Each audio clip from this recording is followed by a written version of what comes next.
السلام علیکم ورحمۃ اللہ وبرکاتہ۔ آج ہم سورہ الاعراف کی آیت نمبر 40 سے شروع کریں گے انشاءاللہ۔ اعوذ باللہ السمیع العلیم من الشیطان الرجیم، بسم اللہ الرحمن الرحیم۔ ان الذین کذبوا بآیاتنا واستکبروا عنہا، بے شک وہ لوگ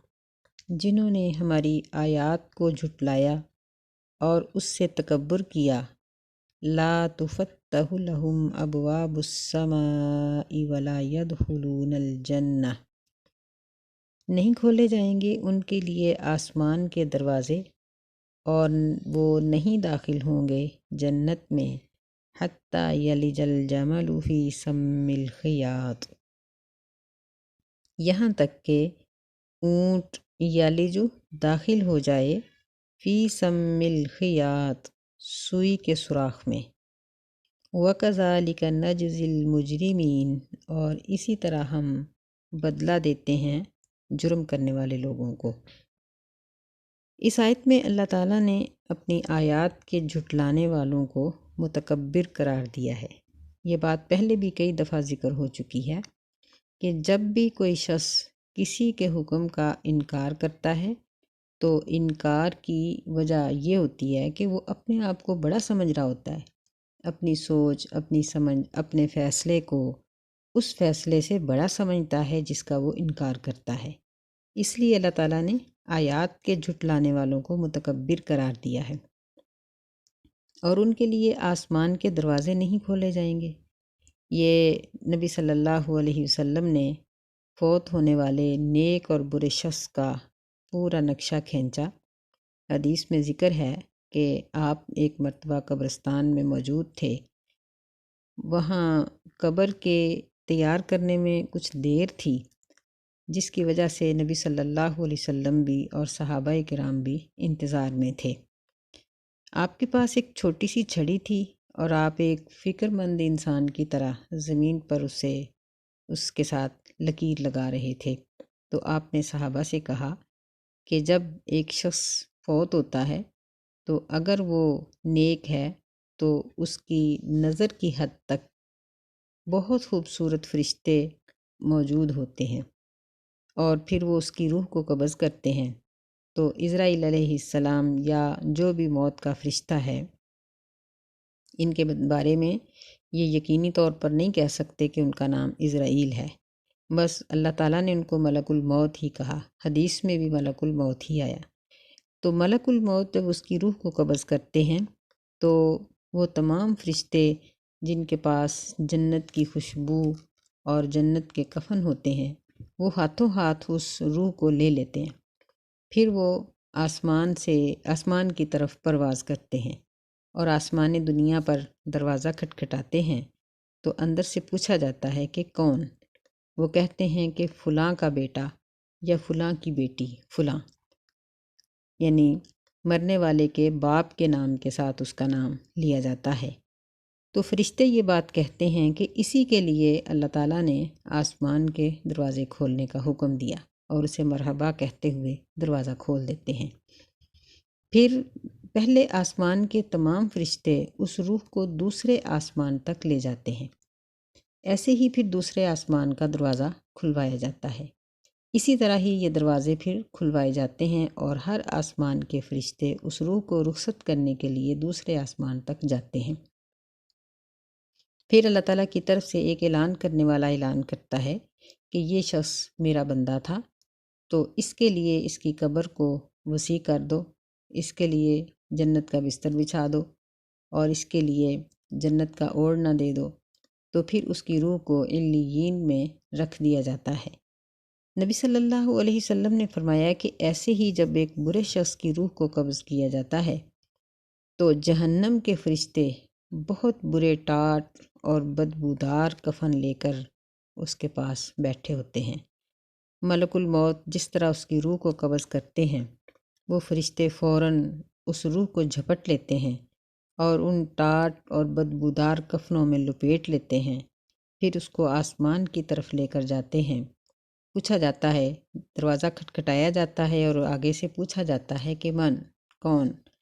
وہ جواب دیتے ہیں کہ فلاں کا بیٹا فلاں یا فلاں کی بیٹی فلاں۔ فرشتے کہتے ہیں کہ اس خبیث کے لیے اللہ تعالیٰ نے آسمان کے دروازے کھولنے کا حکم نہیں دیا۔ پھر اس کی روح کو پٹخ دیا جاتا ہے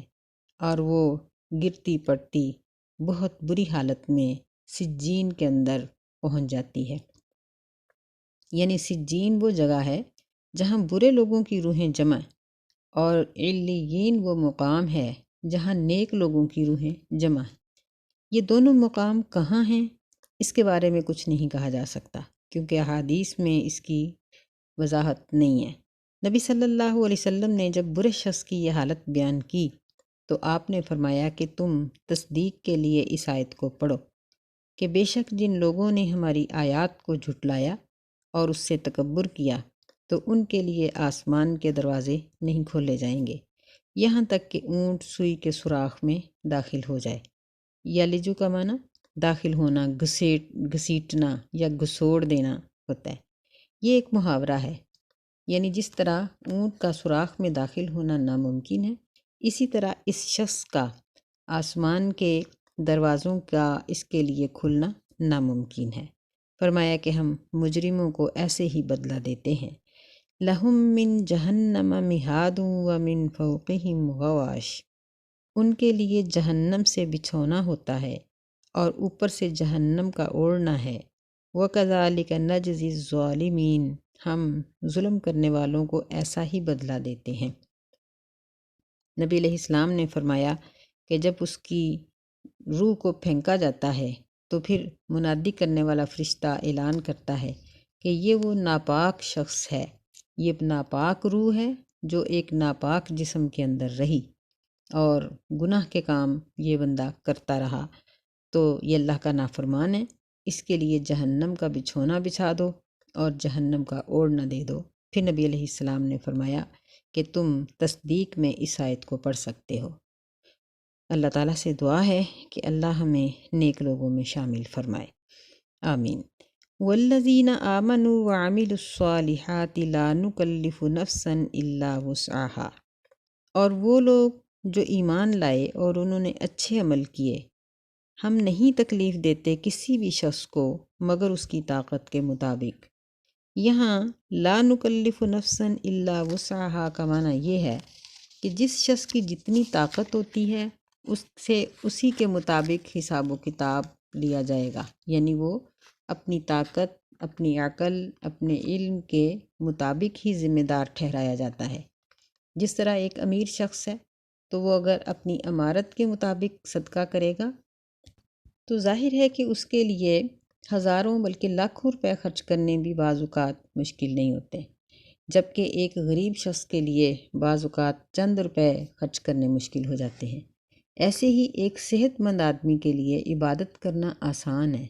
جبکہ ایک کمزور کے لیے مشکل ہے، بیمار کے لیے مشکل ہے۔ ایسے ہی جو شخص صاحب علم ہے، اگر وہ علم رکھتے ہوئے ایک مسئلے کو جانتے ہوئے سمجھتے ہوئے اللہ تعالیٰ کی نافرمانی کرے گا تو اس کا بوجھ اور طرح کا ہے۔ ایک شخص لا علمی میں گناہ کر رہا ہے، اس کا بوجھ اور طرح کا ہے۔ اس لیے فرمایا کہ ہم نہیں تکلیف دیتے کسی کو مگر اس کی طاقت کے مطابق۔ بعض اوقات یوں بھی ہو سکتا ہے کہ ایک نادار، کمزور، بیمار شخص وہ تھوڑی سی عبادت کرے، 2 نفل پڑھے، تو اللہ تعالیٰ اس کو اس کا بہت بڑا اجر دے دے۔ اور اگر ایک صحت مند آدمی زیادہ نفل پڑھتا ہے لیکن اس کی عدم توجہ یا کسی اور کمزوری کی وجہ سے اس کا اجر کم کر دیا جائے، تو ہر شخص کی توجہ، اس کا خلوص، اس کی طاقت اور سب چیزیں اللہ تعالیٰ دیکھتے ہیں اور اس کے مطابق ہی اس کو اس کا اجر دیا جاتا ہے۔ فرمایا اولئک اصحاب الجنۃ هم فیہا خالدون، یہ لوگ جنتی ہیں اور وہ اس میں ہمیشہ رہنے والے ہیں۔ وَنَزَعْنَا مَا فِي صُدُورِهِم مِّن غِلٍّ تَجْرِي مِن تَحْتِهَا الْأَنْهَارُ، اور ہم کھینچ لیں گے ان کے سینوں سے کینہ، چلتی ہوں گی ان کے نیچے سے نہریں۔ وَقَالُوا الْحَمْدُ لِلَّهِ الَّذِي هَدَانَا لِهَٰذَا، اور وہ کہیں گے یعنی جنتی کہیں گے کہ سب تعریف اللہ کے لیے ہے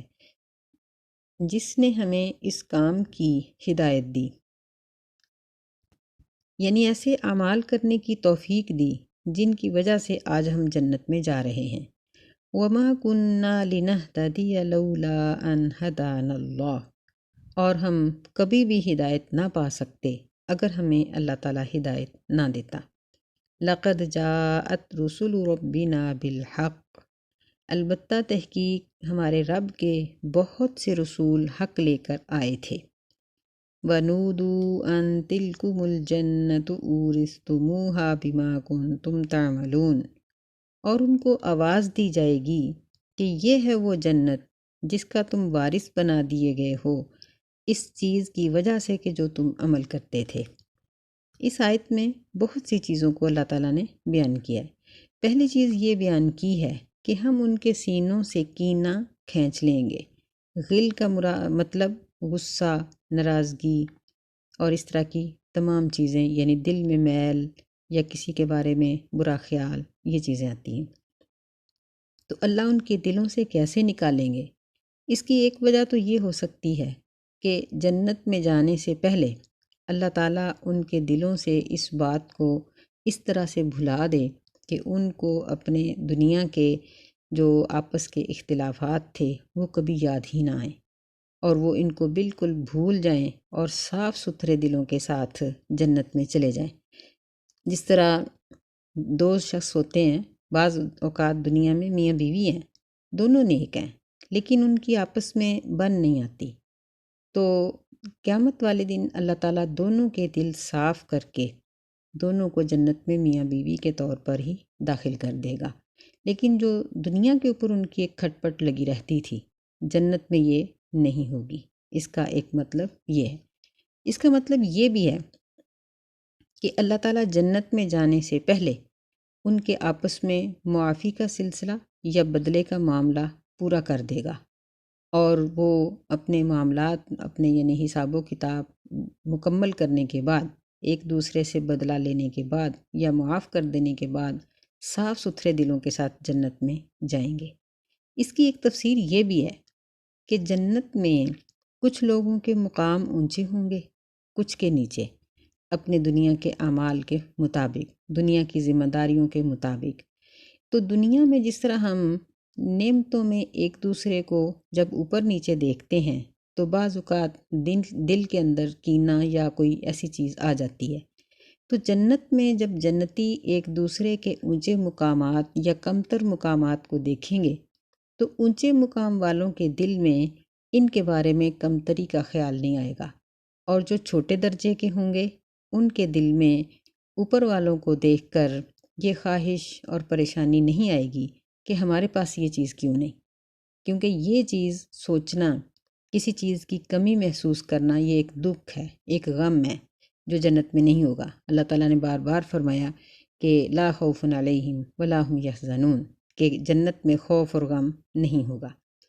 دوسری چیز جو اس آیت میں بیان کی گئی ہے وہ یہ ہے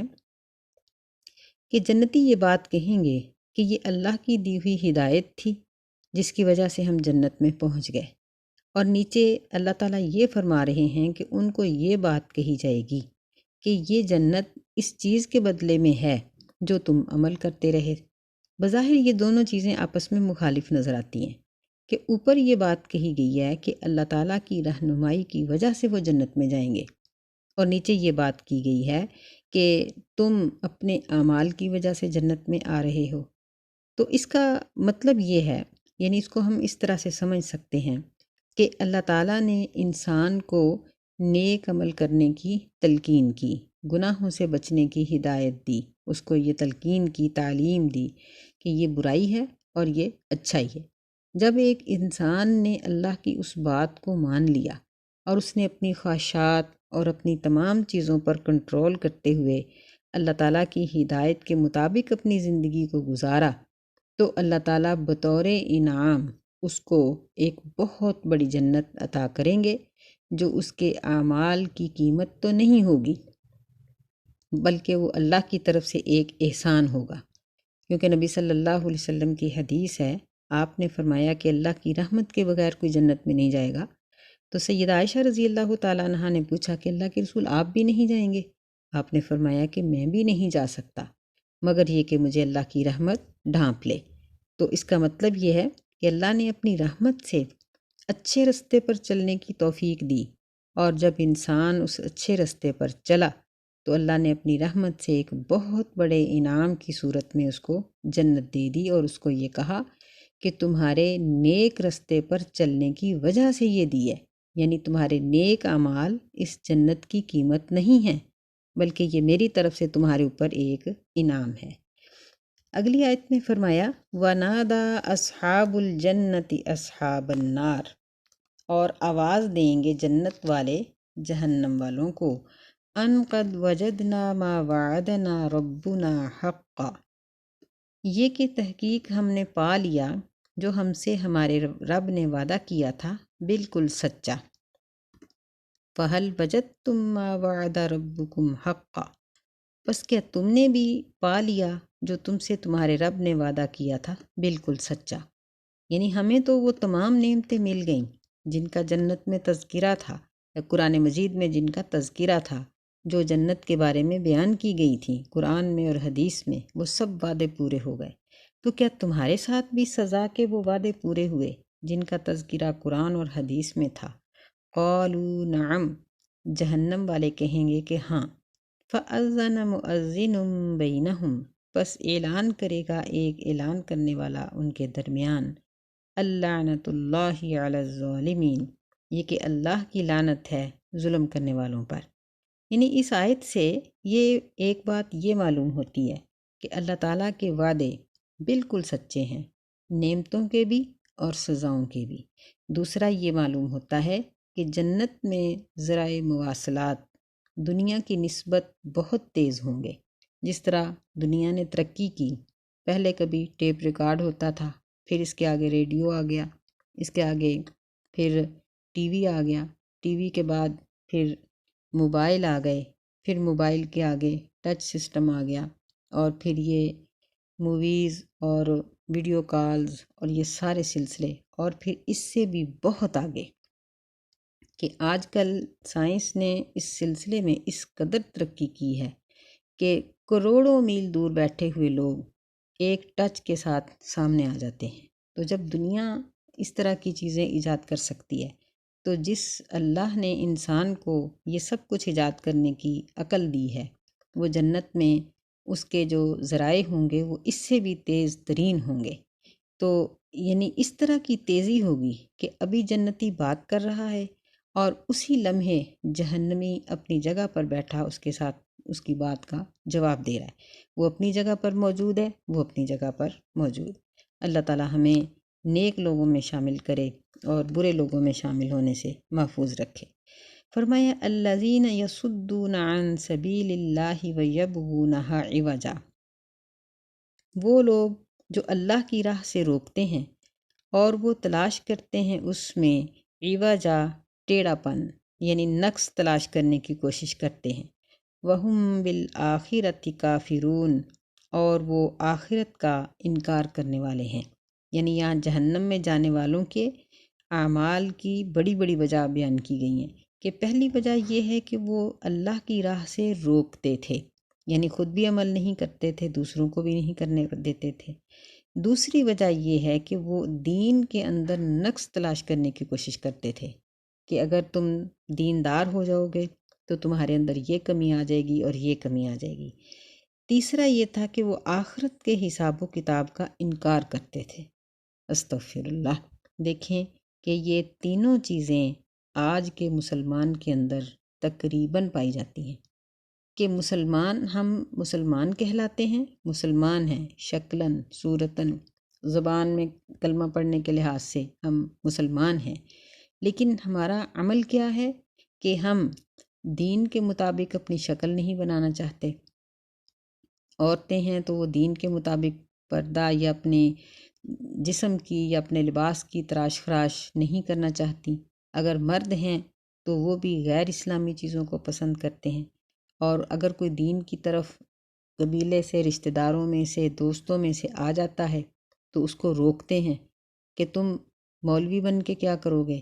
دین پڑھ کے کیا کرو گے، حفظ کر کے کیا کرو گے، عالم بن کر تمہیں کیا ملے گا، ان کو ہم روکتے ہیں اور ہم دین کے اندر نقص تلاش کرنے کی کوشش کرتے ہیں کہ اگر تم عالم دین بنو گے تو کیسے کماؤ گے، اگر تم پردے دار بن جاؤ گی تو تمہارا رشتہ کہاں سے آئے گا، تمہیں کون قبول کرے گا۔ اور دراصل ان چیزوں کی جو پیچھے بنیاد ہوتی ہے وہ یہ ہوتی ہے کہ ہم اپنی آخرت کے امتحان کا انکار کر رہے ہوتے ہیں۔ تو اللہ تعالیٰ نے یہاں یہ 3 وجوہات بتائی ہیں جہنم میں داخل ہونے کی۔ اللہ سے دعا بھی کرنی چاہیے اور اپنے اندر یہ تینوں چیزیں پیدا ہونے سے اپنے آپ کو بچانا چاہیے اور دعا کرنی چاہیے کہ اللہ ہمیں دین کے معاون لوگوں میں شامل کرے، ان لوگوں میں شامل نہ کرے جو دین سے روکنے والے اور ہٹانے والے ہیں۔